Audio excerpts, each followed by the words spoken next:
What's going on, everybody? Good afternoon, happy Thursday. So today we have a DD15 Cascadia. Okay, this is going to be a little bit of a newer truck, 2017 I believe, with about 800, almost 900,000 miles. We've got a few problems. Customer states where he's getting blow by. Okay, hold on, let me fix this camera really quick. Maybe that'll help me out. All right, there we go.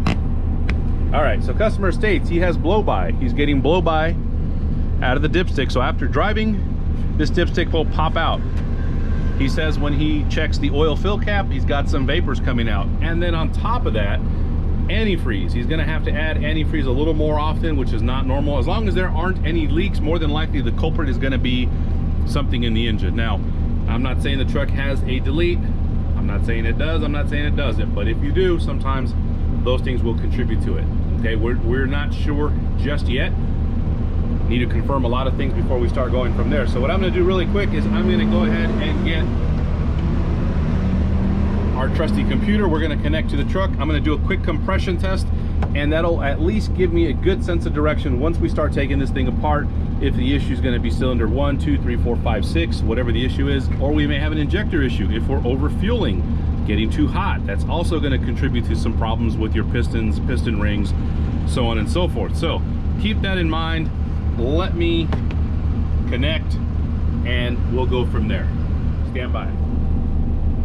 All right, guys, so I'm going to start the engine up. I want you to hear what it sounds like. Engine is completely cold right now. Let's see if I can kind of angle the camera a little bit. Maybe you can see it, but got our dipstick down there. I'm going to pull the dipstick a little bit. Hopefully you can see if there's any kind of blow by or anything coming out of there. Here's our oil fill cap. You know what, I'll leave it on there for right now, but I want to start it. I want you to hear it, what it's going to sound like potentially if we have a problem. And again, I'm going to do a couple little tests, maybe just give you an idea of what's going on. All right, guys, start up.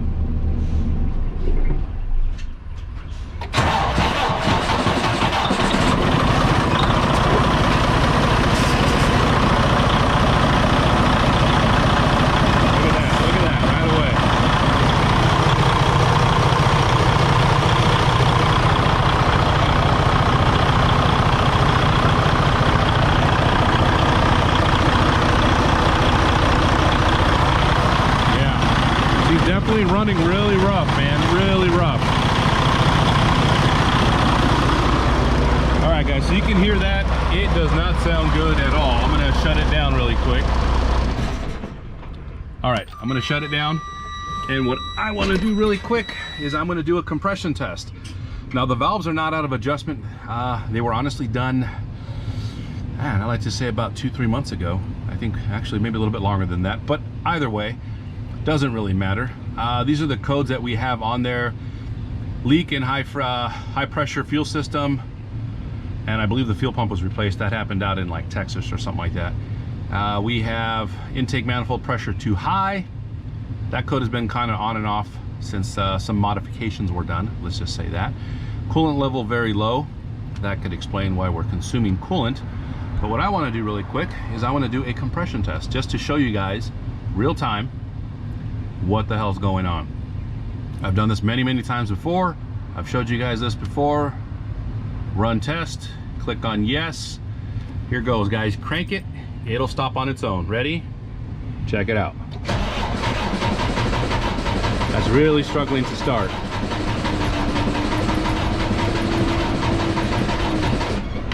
That sounds horrible, absolutely horrible. And look at that, number 3. So right now, number 3 is definitely the culprit. 18%. We could try doing a valve adjustment. I'll be very honest with you. I don't think it's going to make a bit of difference. 81%. I'm sorry.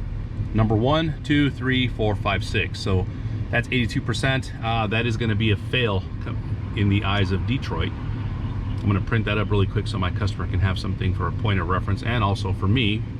Because once we take this engine apart, I'm definitely going to be looking at number 3 and number 1. So that could be because of an injector, or again, guys, if you're doing some of these modifications, that could definitely be the problem. So what I'm going to do is I'm going to fire it up really quick. I'm going to do a quick little ISB test. You know what? I don't even think we need to, be very honest with you, but fuck it, let's do it anyway. Fire it up.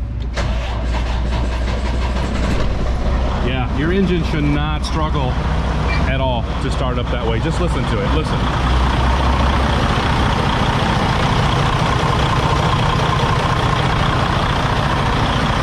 I'm gonna let it warm up.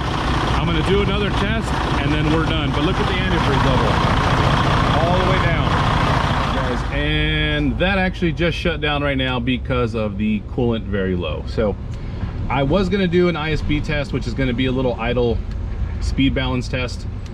And that's just to get an idea of the injectors, if there's any injector issues. I don't believe the injectors are the cause. I mean, they could be overfueling. The ISB test, all it's really gonna do is do it at idle. It's gonna balance them out and see how they are closer to zero, which is fine.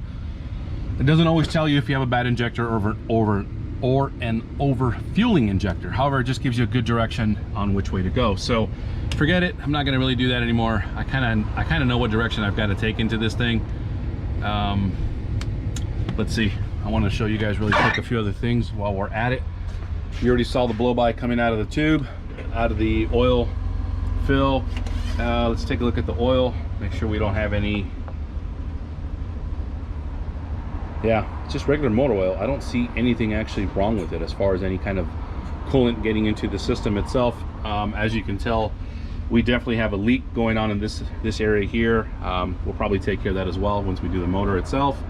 Again, just a number of things that we're gonna have to do here to get this truck ready to get back on the road. So a lot of work ahead of us, a lot of things to do, but there you go, guys. So let's start taking this thing apart and going from there. So I hope this helps some of you guys out. It gets a quick video, nothing too serious, but again, we're gonna be doing pretty much an overhaul on this thing. I don't see any issues down underneath yet, but we won't know for sure until we take this whole thing apart and go from there. So there you go, guys. Have a great day. I mean, hopefully we can make it a better day for this truck and go from there.